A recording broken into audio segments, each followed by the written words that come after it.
मित्रांनो, लग्नानंतर होईलच प्रेम ही मालिका सध्या अत्यंत रंजकदार वळणावरती आहे.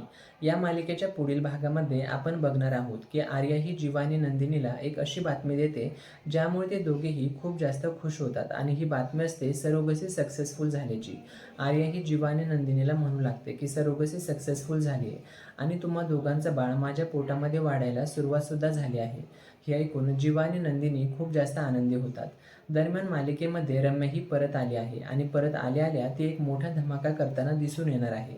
जे सत्य जीवा आणि नंदिनीने इतक्या दिवसांपासून सगळ्यांपासून लपवून ठेवलं होतं ते सत्य अखेर आता वटपौर्णिमेच्या दिवशी रम्या ही सगळ्यांसमोर उघड करताना दिसून येणार आहे. नंदिनीचं मिसकॅरेज झालंय आणि तिच्या पोटामध्ये बाळच नाहीये हे सत्य सगळ्यांसमोर आणताना रम्या ही दिसून येणार आहे. आता हे सत्य समजल्यानंतर जीवा आणि नंदिनी ही परिस्थिती कशी सांभाळतील आणि देशमुख कुटुंबियांची यावरती प्रतिक्रिया काय असेल हे बघणं महत्त्वपूर्ण असणार आहे.